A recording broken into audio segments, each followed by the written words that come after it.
Vamos ficar de pé em nome de Jesus. Eu quero louvar a Deus por esse momento especial, onde nós podemos então meditar na palavra de Deus. Eu quero justificar também a ausência do nosso pastor presidente, o pastor Davi. Ele acabou de chegar de viagem e não deu tempo dele chegar aqui ao culto. E ele me solicitou para que eu pudesse estar aqui com os irmãos, transmitindo uma palavra ao coração da nossa igreja. Nosso pastor, ele teve a necessidade de realizar uma viagem essa semana e ele já chegou em paz, para a glória de Deus. Amém? Vamos estar abrindo a Bíblia, por gentileza, em Efésios, capítulo 2, versículos 8 e 9. Eu quero ministrar, Deus colocou essa palavra no meu coração, desde o momento em que o pastor nos solicitou, para que pudéssemos estar aqui nessa noite. Eu quero ministrar essa palavra que Deus colocou no meu coração. Quero pregar hoje, de forma bem prática, para que você também guarde isso no teu coração, sobre a graça de Deus. Hoje nós vamos meditar um pouco sobre a graça de Deus. Eu estava aqui orando e falando: Senhor, confirma essa palavra. Eu vim com duas mensagens hoje. Eu falei: Senhor, qual é a mensagem que o Senhor quer falar à igreja? E o louvor, adorando a Deus aqui, foi usado pelo Senhor para confirmar essa palavra também ao nosso coração. A gente já estava tendencioso a ministrar ela, mas pela própria ministração do louvor, a gente já entendeu que essa é a mensagem que Deus quer falar conosco, em nome de Jesus. Você crê assim? Amém? Vamos ler a palavra de Deus. Você achou aí Efésios capítulo 2, versículo 8 e 9? Eu quero agradecer a bondade aqui do pastor Eli José. Pastor Eli, que essa semana aí teve um problema aí muscular, mas está aqui hoje, para a glória de Deus, cooperando. Agradecer também aos dirigentes que estão aqui, em nome de Jesus. Vamos continuar orando pelos nossos pastores, em nome do Senhor. Efésios 2, versículo 8 e 9 diz assim. Vou ler o versículo 8 e eu gostaria que depois você deixasse a Bíblia aberta, porque nós vamos meditar nesse capítulo 2 inteiro, tá? Diz assim o texto: Pois vocês são salvos pela graça. Pois vocês são salvos pela graça, por meio da fé. Isso não vem de vocês, é dom de Deus. Olha que versículo forte esse aqui. Se você puder até circular ele na sua Bíblia, isso é importante. Porque vocês são salvos pela graça, por meio da fé. Isso não vem de vós, é dom de Deus. Olha o detalhe do versículo 9. Não por obras, para que ninguém se glorie. Amém? Senhor, nós te agradecemos, te louvamos, Senhor, por essa palavra. Confirma ela, Senhor, ao coração da tua igreja, em nome de Jesus. Amém. Se assente, meu irmão, minha irmã, em nome do Senhor. Eu quero pregar sobre a graça de Deus. Como é importante nós pararmos para meditar sobre a riqueza da graça de Deus. A graça de Deus, que é insondável, é incomparável, ela é rica, ela é verdadeira. A graça de Deus também é atuante. A graça de Deus também é atuante. Ela é, como muitas pessoas já definem, já entendem, o favor imerecido de Deus. E o versículo 8 que nós lemos de Efésios capítulo 2 diz que é dom de Deus. A graça, ela é dom de Deus. A graça, ela parte diretamente da bondade do Senhor. Falar sobre a graça é parar para entender sobre a nossa salvação. É parar para entender sobre como nós fomos alcançados por Jesus. Quando nós paramos para estudar sobre a graça de Deus, já que hoje é culto de ensino da palavra, nós precisamos entender que quando nós paramos para meditar sobre a graça, nós estamos parando para meditar sobre a nossa salvação. Será que você já parou para meditar sobre a tua salvação? Como você foi alcançado por Jesus? Em primeiro lugar, nós precisamos entender que nós não somos merecedores da graça. Nós não temos condições nenhuma, por nossas ações, por nossas obras, de sermos merecedores da graça. O versículo 9 faz questão de dizer para a gente que a graça de Deus, ela não vem por obras, não vem de vocês, mas a graça de Deus parte infinitamente da bondade de Deus, do querer de Deus. Sabe o que isso significa, para a gente mastigar e entender o que Deus quer falar conosco aqui? Na eternidade, antes de Deus criar todas as coisas, está aí em Efésios capítulo 1, versículo 4, está aí nesse texto. Na eternidade, antes de Deus formar todas as coisas, Deus, em sua infinita bondade, em seu infinito amor, sem a gente merecer, Ele nos amou. E isso é graça de Deus. Antes de você nascer, antes de sermos criados, antes de você exercer o teu pensamento, eu quero te dizer nessa noite que por intermédio da graça, Deus te amou. Você acredita nesse amor de Deus para a sua vida? Isso é tão sensacional, sabe por quê? Porque Deus sabia que o homem cairia, seria afetado pelo pecado, seria atingido, seria afastado então da sua presença, mas Ele, antes que tudo isso acontecesse, Ele providenciou um meio, uma maneira de sermos alcançados mais uma vez por sua presença, por sua glória, e esse meio foi através da graça. E diante disso, eu quero compartilhar com vocês nessa noite essa ministração sobre esse tema. O que é a graça de Deus? Em primeiro lugar, como primeiro ponto dessa ministração, eu quero destacar para você que está estudando comigo, para você que está acompanhando essa ministração, para você que está com a Bíblia aberta em Efésios capítulo 2, eu quero destacar para você que a graça é fruto da vontade de Deus. Em primeiro lugar, você precisa entender que a graça é fruto da vontade soberana de Deus. Foi querer de Deus, é vontade de Deus te amar primeiro. Foi querer de Deus nos alcançar. A gente precisa entender que a graça, ela não é fruto da nossa autojustificação. Tem muitas religiões que costumam ensinar, a pregar, que você pode obter a salvação por meio e por intermédio das suas obras, por intermédio das tuas ações. Existem religiões que pregam que se você for bom, honesto, se você for uma pessoa de bem com a vida, você então será salvo e será alcançado. Mas não é isso que a Bíblia diz. A Bíblia faz questão de dizer que a nossa humanidade, que você aqui, que está conosco, foi afetado pelo pecado. O pecado nos afetou em nossas raízes. O pecado nos afetou em nossa essência. Isso quer dizer que o pecado afetou você no corpo, na alma e na tua espiritualidade também. Nós estávamos afastados de Deus, distante do Senhor por causa do pecado. O pecado nos leva então para o caminho da ira de Deus, para o caminho então da reprovação, para o inferno. Mas pela graça de Deus, pela bondade de Deus, Deus nos amou. Glória a Deus. Deus então providenciou a salvação. Deus então decidiu providenciar um meio, uma maneira. Isso não vem de nós. Não é por causa daquilo que eu posso fazer, não é por causa daquilo que eu posso comprar, mas é por causa da bondade de Deus. Deixa eu te contar algo nessa noite. Deus te trouxe aqui para você recordar que você foi salvo pela bondade dele. Deus te trouxe aqui para você recordar que você está aqui desfrutando dos frutos da graça de Deus.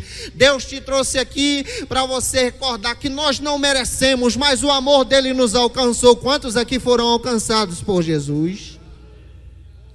Sabe o que Jesus ensina em Mateus capítulo 5? Ele inicia o sermão da montanha dizendo: bem-aventurados são vocês que são pobres de espírito. Eu parei para estudar sobre isso. Eu falei, peraí, feliz é aquele que é pobre de espírito? Aí depois Jesus ainda continua dizendo assim, bem-aventurados são vocês que choram, porque vocês serão consolados. Peraí, feliz é aquele que anda chorando? Quando a gente para entender o contexto desse texto, entender o que Jesus está falando, o Mateus capítulo 5, esse versículo, esse capítulo em si, trata literalmente da graça de Deus. Sabe por que Jesus disse que bem-aventurados somos nós que estamos aqui nessa noite, que fomos alcançados pela graça, que quando nós reconhecemos que somos pobres de espírito, sabe por que ele disse isso? Ele disse isso porque quando nós reconhecemos que nós não temos condições, que não é por causa das nossas obras, não há nada que a gente possa fazer para comprar o favor de Deus, nenhum sacrifício pode ser feito para alcançar a bondade de Deus. Quando nós entendemos no nosso coração que nós somos pobres, miseráveis, que nós somos nus diante do pecado, sabe, quando isso acontece, o próprio Jesus fez questão de dizer: quando você reconhece que você não é merecedor, a graça de Deus te alcança e você passa a ser feliz. Quando você reconhece que você não merece, que você não pode, que você não tem, Deus te alcança, isso é graça. Aí Jesus chega: bem-aventurados são vocês que choram. Esse choro não é o choro do luto, mas é o choro da alma. O versículo faz questão de dizer para a gente que feliz é aquele que chora, porque ele reconhece o seu estado de pecado, ela reconhece o seu estado de miséria, e sabe que não tem condições, que tem vergonha do seu pecado, mas por causa do amor de Deus, aleluia, o próprio Jesus faz questão de dizer: feliz é você que reconhece isso, porque você será alcançado. Sabe o que isso quer dizer? Graça de Deus, graça de Deus, de forma bíblica. Em segundo lugar, a gente precisa também entender de forma especial que a graça, ela parte da salvação que vem de Deus. Observe comigo Efésios capítulo 2, versículo 1 e 2. Olha o nosso estado que nós estamos. Vocês estavam mortos. Paulão escrevendo aos irmãos da igreja de Éfeso: vocês estavam mortos em suas transgressões. Ele está dizendo que a gente estávamos afastados, mortos em nossas transgressões. O próprio Paulo faz questão de dizer: vocês estavam mortos no seu antigo costume, no seu antigo modo de viver, segundo a ordem desse mundo, por causa do príncipe do poder das trevas. Mas agora o Espírito que atua em vocês é um Espírito de vida, que reflete então a graça de Deus. Sabe o que o Paulo está dizendo aqui para a gente em Efésios? Ele está dizendo: a nossa antiga natureza revela que nós estávamos mortos nos nossos pecados, na nossa vida espiritual. Nós caminhávamos segundo o percurso e a direção desse mundo, mas por causa da bondade de Deus, o Espírito de Deus nos alcançou, glória. E agora nós temos a nova chance de experimentar essa nova vida em Jesus. E essa nova vida em Jesus nos dá a oportunidade, sabe de quê? De glorificar a Deus, porque eu não merecia, você não merecia, mas a graça de Deus te alcançou, e hoje você está aqui, não como velha criatura, não como pessoa aprisionada no pecado, mas você está aqui como nova criatura em Jesus. O sangue de Cristo te alcançou, glória a Deus, você foi alcançado por Ele. Olhando para a palavra, nós também descobrimos a riqueza da graça, entendendo que ninguém pode se salvar por si mesmo. Tem gente que pensa assim e passa a pregar: eu vou pagar o preço para receber determinada bênção, eu vou fazer determinada consagração para ser abençoado. Peraí, isso não é graça, gente. Eu vou fazer determinado processo espiritual para obter a salvação, o favor de Deus. Isso não é graça. A graça verdadeira é diferente da graça barata. A graça barata, ela faz questão de enganar você. A graça barata pregada por esse mundo diz que você pode permanecer em pecado, continuar em pecado, só precisa apenas fazer alguns ritos religiosos para alcançar o favor de Deus. Isso é graça barata.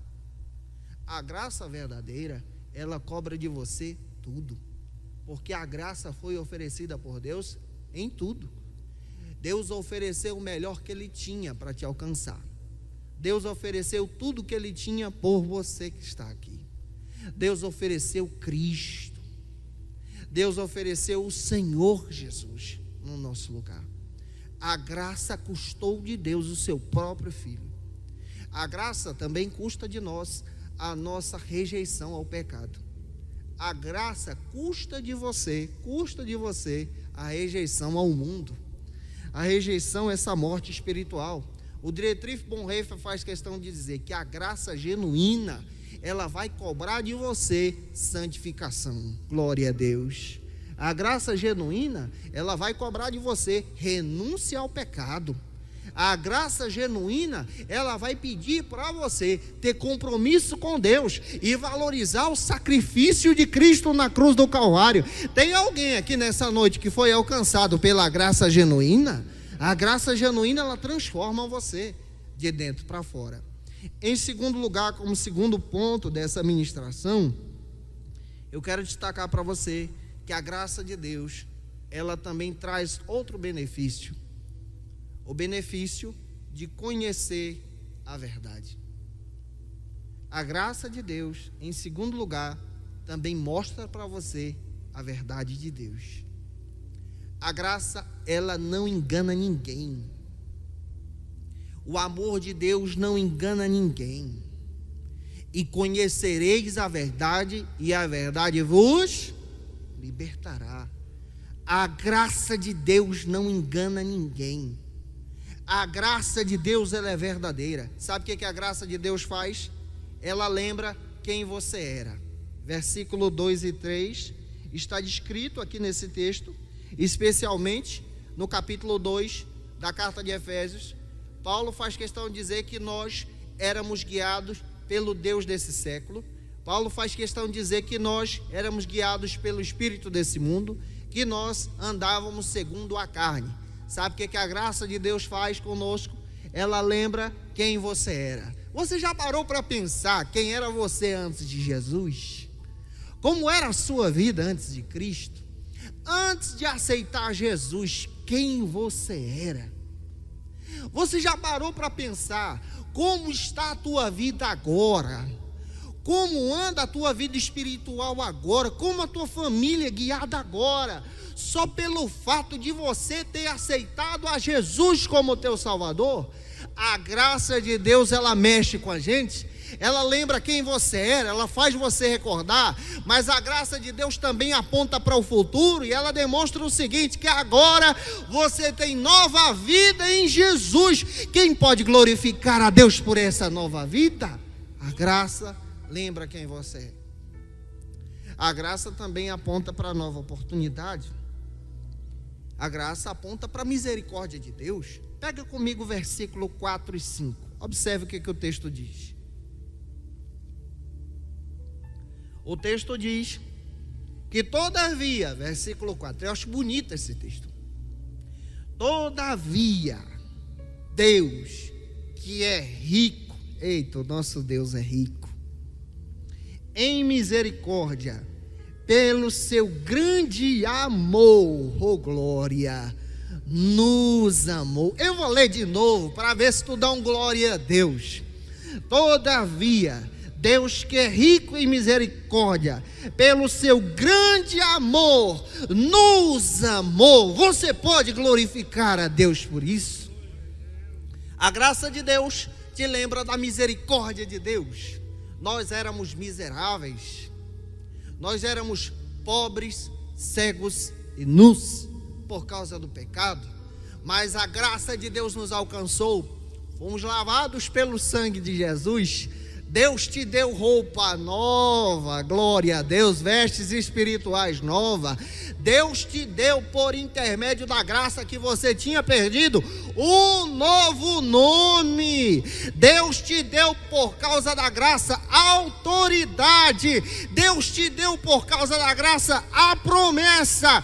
Deus te deu, por causa da graça, uma nova pátria celestial, e é lá que a gente vai morar. A graça de Deus demonstra a misericórdia dele, e nós fomos alcançados por ela. Essa graça nos traz as riquezas de Deus, nos aponta para as riquezas abundantes de Deus. E sabe o que Deus ainda faz? Se você observar o versículo 7 comigo, você vai perceber que o próprio Deus, ele tem riquezas espirituais dadas pela graça. Você sabia que um dom espiritual é graça de Deus? Quando você fala em línguas, glória a Deus, espirituais, você está desfrutando da graça de Deus? Quando você é levantado em profecia, você está desfrutando da graça de Deus? Isso não vem de você, mas vem da direção de Deus. Quando você é um instrumento de Deus na pregação da palavra, você está desfrutando da graça de Deus, até louvando, meu irmão, você está desfrutando da graça de Deus. Quando você está exercendo diaconato, serviço na igreja, cooperando na obra, você está desfrutando da graça de Deus, porque Deus te fez uma chamada, Deus escolheu você, e por causa da graça nós estamos aqui, glória a Deus, por causa da salvação. A graça de Deus nos dá riquezas de Deus. E quais são as riquezas espirituais que Deus tem? Deus tem para você dons espirituais. Deus tem para você o fruto do Espírito.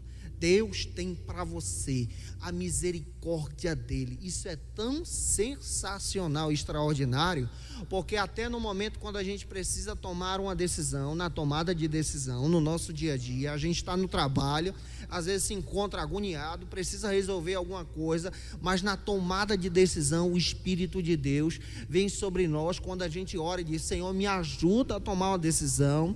Senhor, nesse momento de pressão, eu conto contigo. Até naquela hora o Espírito de Deus vem sobre nós, Deus nos orienta, e ali nós experimentamos da graça de Deus. Quantos aqui já experimentaram da graça de Deus dessa maneira? A graça de Deus que guia você. E eu espero que o Senhor Jesus também nos oriente a caminhar na graça, porque a graça também aponta para a convicção da nossa salvação. A graça aponta para a convicção agora que eu tenho o meu nome escrito no livro da vida. Graça é discipulado, gente.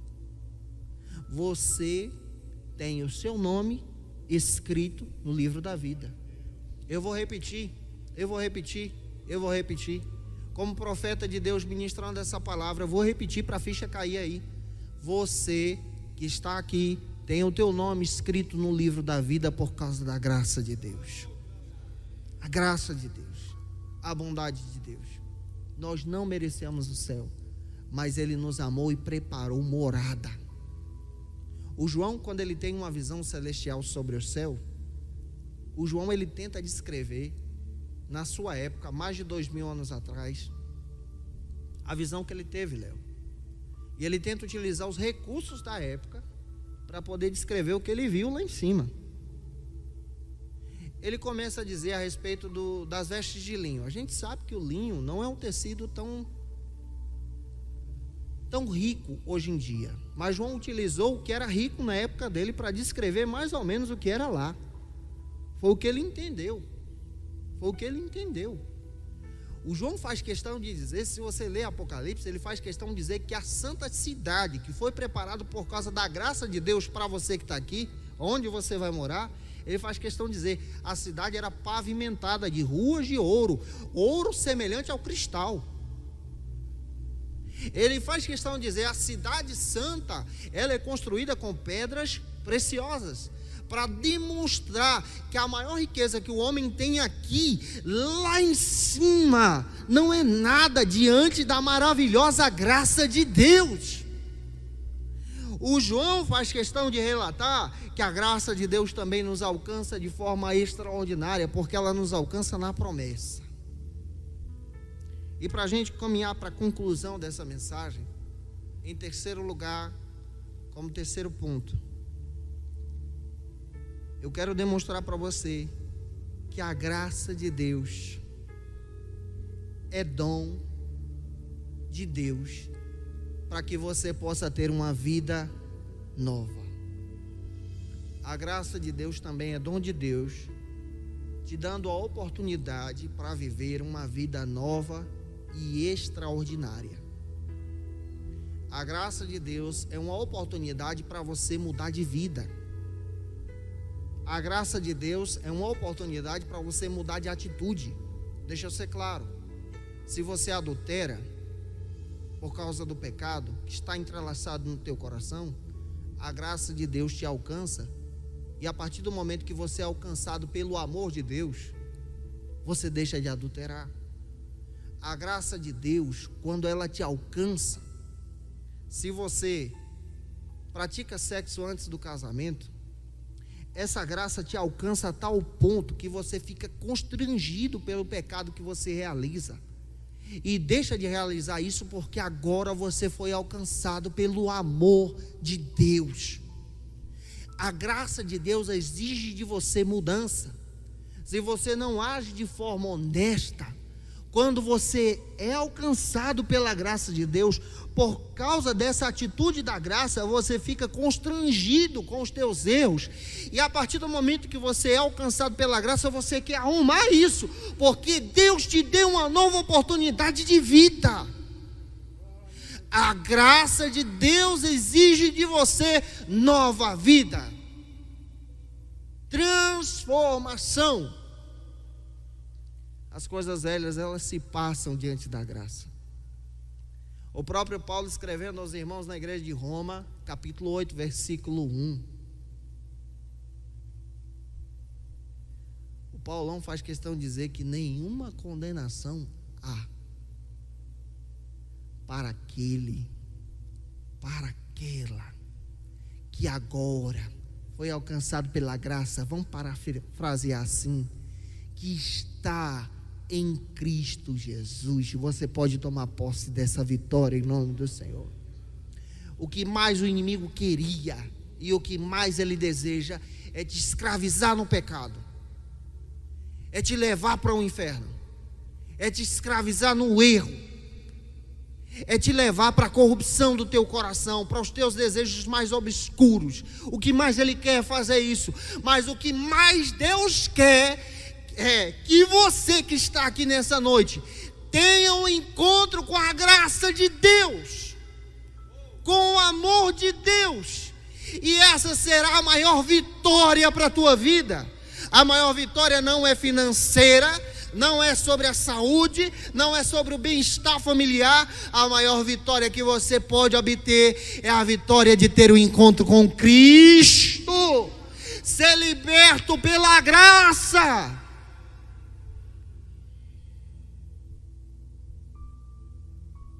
Nós não merecemos.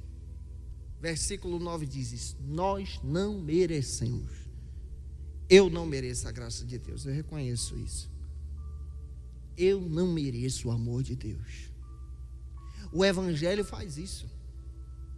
O Evangelho da graça barata, ele chega para você e diz: você merece o amor de Deus. Você é o bichinho de Jesus, o bichinho de Jacó. Você merece o amor de Deus. Nós não merecemos. A graça de Deus demonstra que a gente não merece. Mas a graça de Deus também demonstra que Deus nos dá uma oportunidade de ter nova vida com Ele. A graça de Deus, a verdadeira graça, ela te impulsiona para entender que se não fosse o amor de Deus, a tua vida tinha acabado. Se não fosse a bondade de Deus, a tua história não seria a história que você tem aqui hoje. Se não fosse o amor de Deus, nem nesse culto você estaria.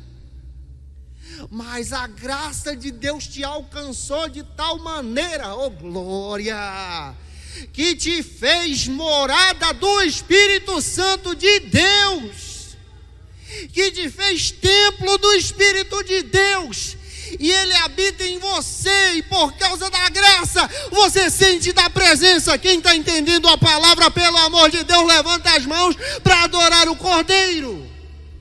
É a graça que transforma você. A gente tem que voltar a orar e entender: Senhor, eu não mereço.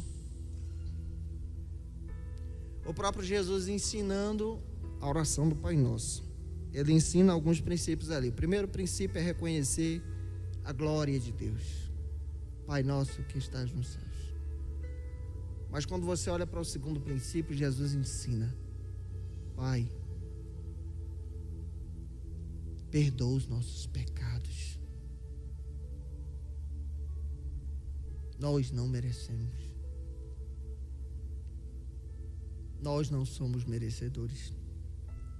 A graça de Deus também, para a gente fechar, te ajuda a viver e a demonstrar os frutos através de boas obras. Quando você é alcançado pela graça, pelo amor de Deus, pela salvação, verdadeira salvação, porque tem a salvação falsa que é pregada por aí, tá? A salvação falsa não vai exigir de você santidade. Você vem como está, permanece como está e continua como está. E vai ficar como está. Mas a salvação verdadeira, ela vai exigir de você uma nova caminhada. A partir de agora que você foi alcançado pela graça de Deus, você tem que dar fruto.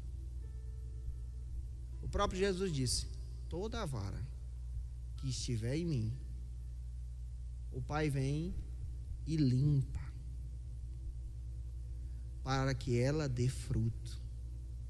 Mas a que não estiver ligada em mim, o Pai vem e poda, corta, tira e lança no fogo. Mas aquela que está em Cristo, o Pai vem e limpa. Olha só, estar ligado em Jesus significa que você também precisa ser purificado e santificado todo dia. John Wesley, ele dizia que todo dia ele precisava se converter. Todo dia ele aceitava Jesus. Ele dizia: eu preciso me converter.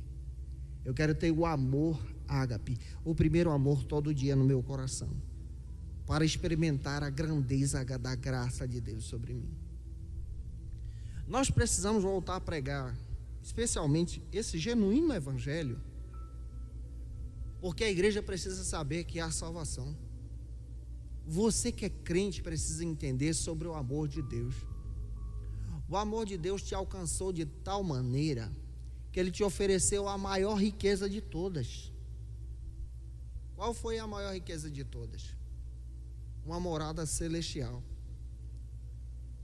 O Evangelho da Prosperidade diz que você estando em Cristo, olha o que o Evangelho diz: você não pode ficar doente, você não pode ficar pobre.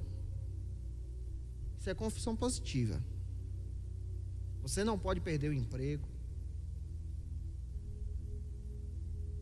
Se você estiver assim, é porque você não foi alcançado e você não tem a salvação. Não é isso que o Evangelho diz. O Evangelho diz que quando a graça nos alcança, ela nos transforma. Ela nos transforma de dentro para fora.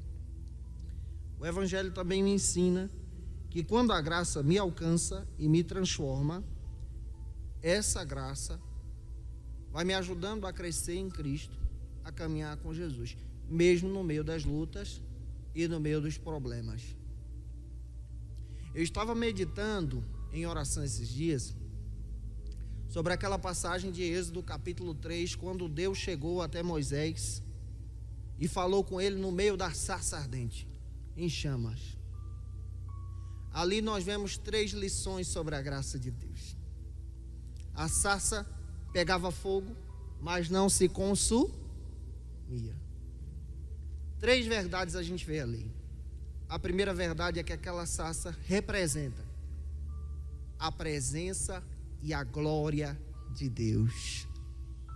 O povo israelita, quando lembra da sarça ardente, lembra da presença e da glória de Deus. Isso é graça. Todas as vezes que você se lembrar da graça de Deus, lembra que a graça de Deus também simboliza a presença de Deus, a glória de Deus sobre o ambiente, sobre esse lugar. E a minha oração é que a graça de Deus também alcance você. A graça representa a presença de Deus que causa impacto em você. A presença de Deus causou impacto na vida de Moisés, e Moisés foi mudado pela graça. A segunda grande verdade que eu aprendo ali, olhando só para a sarça, é que a sarça também representa Israel. Israel que passaria pelo fogo, passaria pelas provações, no meio do deserto, saindo do Egito, sendo perseguido por Faraó, passaria pelo meio do fogo, mas não seria consumido. Deixa eu aplicar para você entender. A sarça representa você que está aqui nessa noite. Sabe por quê? Porque no meio da prova de fogo, no meio da luta que você enfrenta, você não é consumido pela luta, não é consumido pela prova, porque a presença de Deus é sobre você. Todo mundo olha e pergunta: peraí, ainda está de pé? Você só se lembra de uma palavra: foi Deus, é a presença de Deus, é a mão de Deus, é a graça de Deus, é Deus que me abençoou, e é a graça de Deus que está sobre você, que não te deixa ser consumido no fogo. Você toma posse dessa palavra para você? Você não será consumido pelo fogo, porque a graça de Deus está sobre você. Para fechar, em terceiro lugar, eu também olho para a sarça e eu lembro que a sarça representa Moisés, o profeta de Deus. O Moisés que seria um instrumento de fogo, uma bomba de Jeová, uma bomba atômica de Deus no Egito, um fogo de Deus, um fogo consumidor do Senhor no Egito. A sarça também representa o ministério que Deus tem para você. Isso é graça. A gente não merece, mas Deus nos usa. Eita glória! Você não merece, mas Deus te usa para edificar vidas. Quando você abrir a tua boca para profetizar, é a graça de Deus que vai estar se manifestando.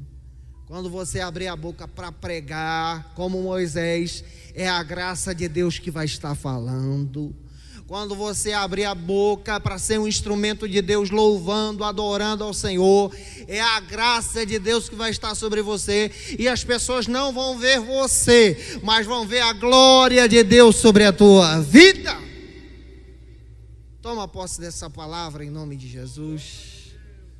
Que Deus possa te abençoar e que a graça de Deus também seja forte, veemente sobre o teu coração. Amém, meus irmãos? Retorno a palavra ao pastor Eli, ele vai estar concluindo o trabalho. Que Deus abençoe, continue orando por nós.